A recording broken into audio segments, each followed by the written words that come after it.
So hello, everyone. The title of my talk is How Masks, Dance, Music, and Rituals Come Together in Seraikella, Chhau. And I'm really honored to be here for Vivek's rebirth ceremony. It's been so much fun talking with him. And we discovered a connection with research I did a long time ago for my doctoral dissertation in social anthropology on Seraikella Chhau dance. So let me tell you a bit of that story, and we can think together about what insights it might give us about how masks, dance, music, and rituals can come together, and why that might be something helpful to look at as we prepare for Vivek's ceremony.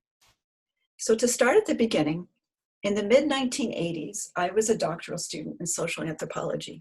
And here's a photo of me as a student getting my master's degree in front of a very large rhinoceros on a very sunny day.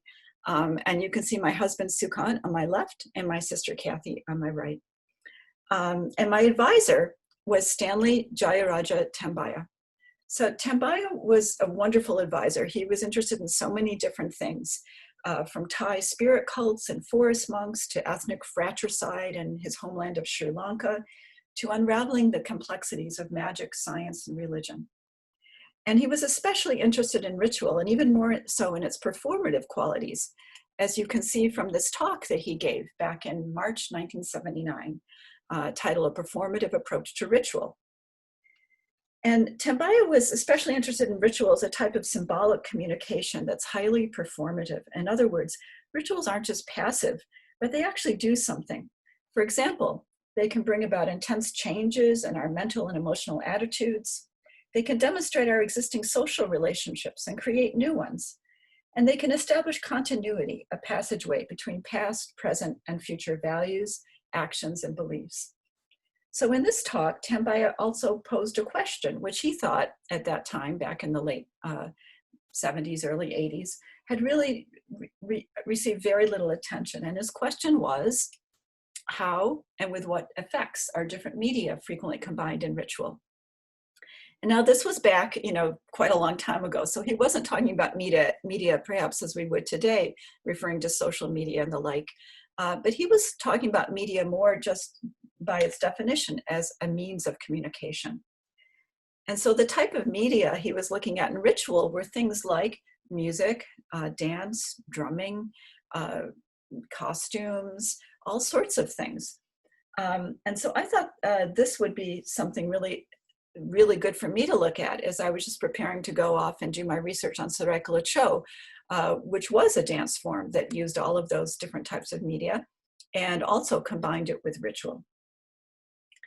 So in December 1984, just 2 months after Indira Gandhi's assassination, I arrived in India to begin my fieldwork and also to meet my new family, since my husband's family lived near Seraikella, and this was the first time that I'd really spent any time with them. So I carried with me a footlocker, which looking back on it was really not a great choice of luggage. It was really very bulky and hard to move around. But it was filled with notebooks, video equipment, tape recorders, 2 crimson saris, a year's supply of anti-malaria medicine, which coincidentally was chloroquine, closely related to the medicine Trump has been promoting against the coronavirus, and my clarinet, an instrument I'd studied at the Cleveland Institute of Music. So after a week in Delhi, where I first met one of the Chhau dancers, I journeyed by plane and then by train to Seraikella, which is located in what was then the southernmost part of the state of Bihar, but it's now in Jharkhand, which you can see on the map here. It's the blue dot. So this is a beautiful hilly area full of mountains and streams. My husband used to refer to this as the West Virginia of India. It's also an area very, very rich in minerals. And when I arrived in this area, I initially stayed with family members. I went down this street, which is where our family lives. It's in an older area of Chakrapur known as Purana Basti. And our family's been living there for generations. And entered the family courtyard through this door into the house behind. So along with the start of my field work, it was my first introduction to my husband's family. You can see me here with my mother-in-law to my right and my sister-in-law to my left. And this was spent largely adjusting to the new role of being a daughter-in-law, which was fundamentally new to me. And I sort of settled on the idea that I was kind of trying on the culture and also showing respect towards my family. And fortunately, they were just incredibly loving and caring, which made the whole process so much easier and actually a wonderful experience overall. And through all of this, I had many great cups of tea and conversations. I learned about many new types of food, how to prepare them, and spent a lot of times just hanging out with the kids in the neighborhood, many of whom are now actually in the United States. So it's been really great to stay with everyone. So turning back to my research, Seraikella Chhau is a mass dance form traditionally performed only by men. Now women and girls do perform, but back in the 80s, they didn't usually.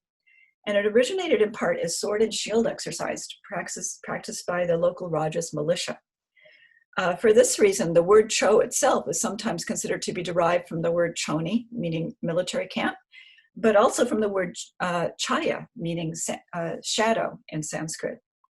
So it's performed at the Raja's Palace in Seraikella, usually during Chait Parv, which is the annual New Year's festival and spring festival.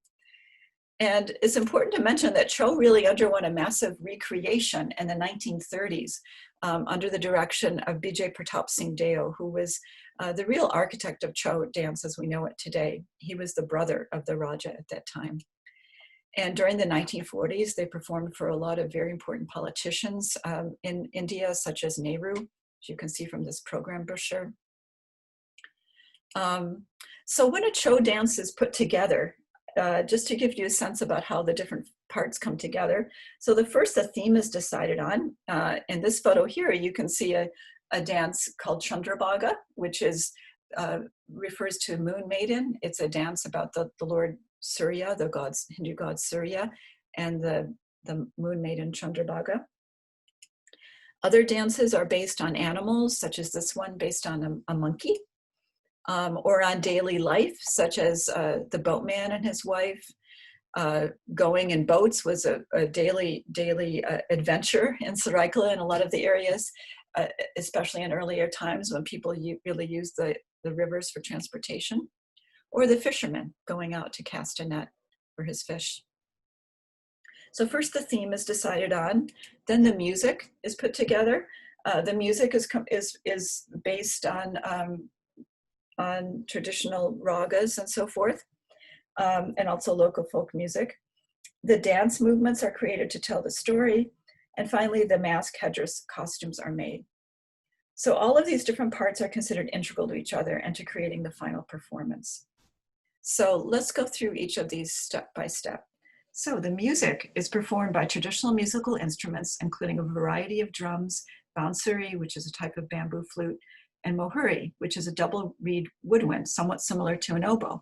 You can see it there standing upright on the mat. The music itself follows a structure of slow, medium, and then fast at the end.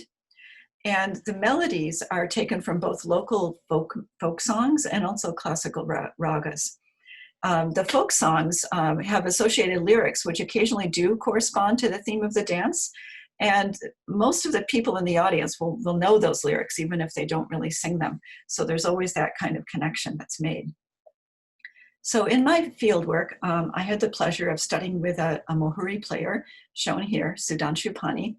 And I learned to play some of the Chhau melodies, which was a real joy and pleasure. It was a little bit difficult, but we had a good time with it. He would play a phrase and then I would imitate, and I'd kind of learn in that way. And then turning to the actual dance movements. So I worked with a dancer, Gopal Dubey, who was in the process back then of starting his own dance troupe. And he really wanted to try to codify the different postures and the dance gestures, the hand gestures, so that people could understand how the dance was really put together. And some of these movements are taken from classical treatises, such as the Natya Shastra. Others are taken from local sword and shield exercises. As I mentioned before, Chhau has roots with the Raja's militia. And I'd just like to point out a few of them in here. So if you look in the second column from the right, the second frame down is a gesture known as B. And that was used in a dance called Flower and B. And then right below that is another hand gesture known as Ardha Chandra, which means half moon. And to the left, you'll see the posture that's used in that dance. The dance is Ratri and Chandrama, night and moon. And the posture that that dance begins with is called Akashagati, which means sky walking, actually. And the basic idea is that the night is coming down, walking down from the heavens and enveloping, blanketing the earth. So it's a really beautiful dance, which is actually one of my favorites in the Chhau repertoire. So that just gives you a sense of some of the basic movements. So let's take a look now and see what this actually looks like. So this is a dance that we're going to see here called Megdude, Cloud Messenger, which surprisingly has connections to our pandemic times, really. It's about two lovers who are enjoying themselves, enjoying being together, and then unfortunately they're separated and they can no longer get in touch with each other. The only way they can really have contact is by sending messages via the clouds. And it's based on a poem by the Sanskrit scholar Kalidas. And the quality, I should mention too, the quality of this film clip is certainly not up to our current standards, but this is back in the 80s when I made this. And also, you'll because of the way the recording was made, you'll mainly just hear the drums. You won't hear the melody. It's not because the melody is not there, it's just because, again, the way the recording was made. So let's take a look at this. And see what you think.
Okay.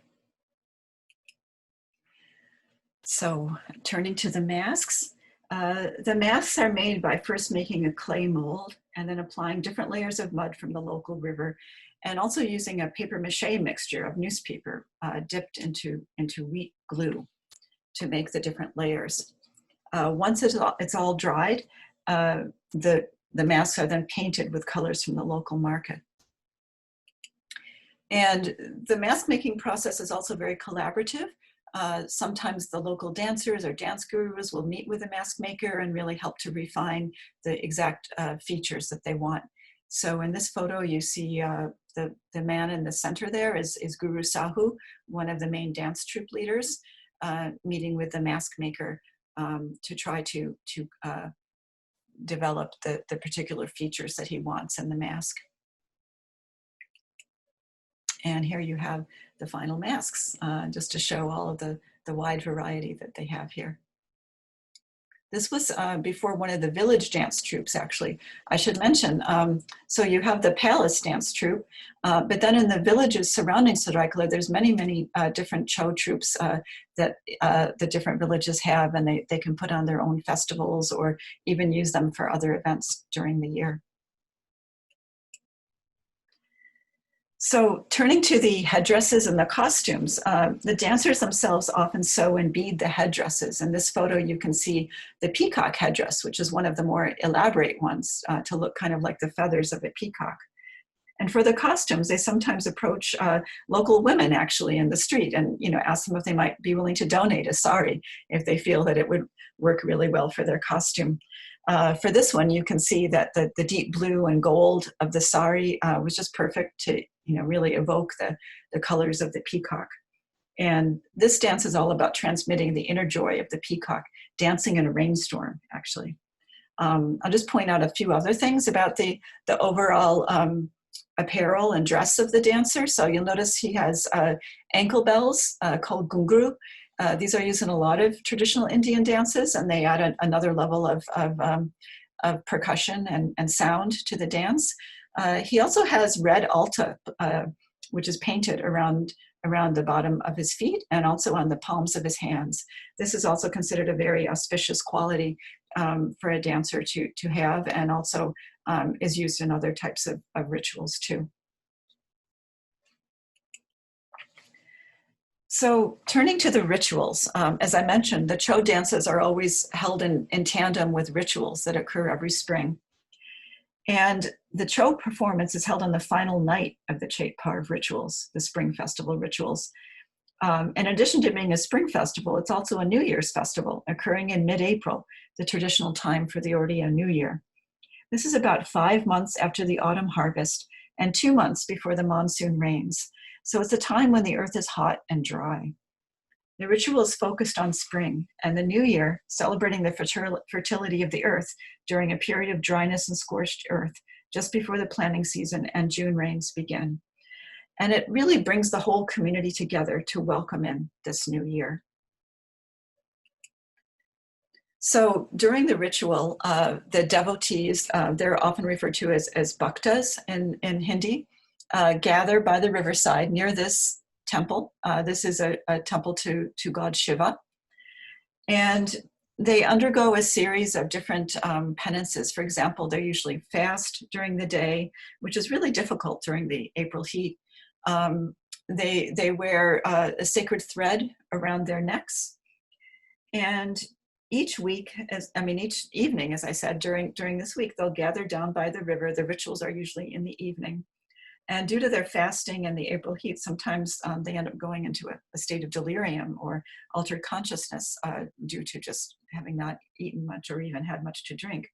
And the rituals and the dance performance as a whole are dedicated to the Hindu deity Ardhanarishwara, which is a composite androgynous Hindu deity encompassing both Shiva, which represents male energy, and Shakti, representing female energy, and which is described by a local resident of Seraikella as undefined and complex, at the same time mother and father, creator, preserver, and destroyer, and yet of the entire universe itself. So that there's definitely an underlying theme here of fertility, of bringing together these male energy and female energy. The bhaktas themselves are dressed to recognize this androgyny and merger of Shiva and Shakti, as you can see in this photo. The main bhakta, the one who's going to be doing the dancing as they do the procession, is dressed all in red, a color that's symbolic of creation, and which is actually an especially auspicious color for women, but only, you often see brides wearing red during their marriage ceremony, and it's a strongly suggestive of fertility. The bhakta here also wears elaborate silver jewelry, bracelets, earrings, a crown, silver ankle bells, and bears a pot on his head. You can't see that very well here, but above that kind of crown of red is a pot, which has the water, which inside of it, which is associated with the power of both Shiva and Shakti. His face is smeared with sindoor, which is a red powder, and his head, as I mentioned, was crowned with this pot with water from the river. So coming back then to Tambaya's question, as we've seen here, there's so many different elements here. You have the masks, you have the music, you have the rituals. What did I learn from all of this about how masks, music, dance, ritual are combined? And what are the effects overall? So as we've seen, there were many things, both intricate and large, about how this combination happened, about how the various people actually worked together, to how they gathered materials and organized dance and music lessons, to how the symbolism of the dance and rituals connected to Hindu gods and goddesses, and how they interwove the music with the dance and linked costumes, masks, headdresses, gestures, story, song, and poetry all together. And through this merger, the Seraikella Raja became Surya, the sun god. And this is another photo of the dance Chandrabhaga. And a male dancer became Chandrabhaga, the moon maiden. A local lawyer became a butterfly. That was actually his favorite dance. He danced it at all the different festivals, and he made his living as a lawyer. And a local villager becomes Indradanu, the name of Indra's bow, and also meaning the rainbow. And this was done at a local village celebration. And with all this in place, ushered in by the spring rituals and show dance, the whole community is ready to begin the new year, welcoming the fertility of the earth for the upcoming planting season. So coming full circle then, Seraikella Chhau, and also I would say Vivek's rebirth ceremony, both bring together and integrate a community of people, all with different perspectives, interests, ideas, positions in life, to participate in and witness a process of transformation and rebirth.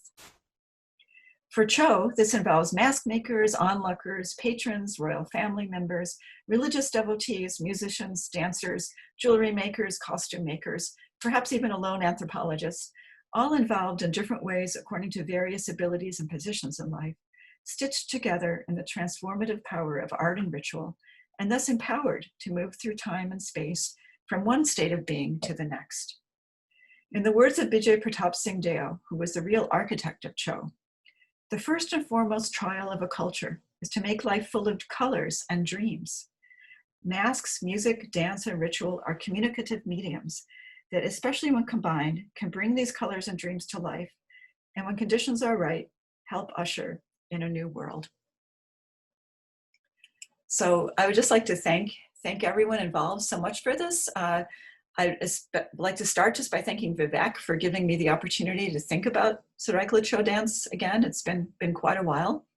And I also especially want to thank everyone in Seraikella, to Gopal Dubey and his dance troupe, to the musicians Kalachan Bose and Sudhanshu Pani, to SN Singh Deo, the Seraikella Raja and his dance troupe, to Guru Kedarnath Sahu, who taught me so much and also had his separate troupe too.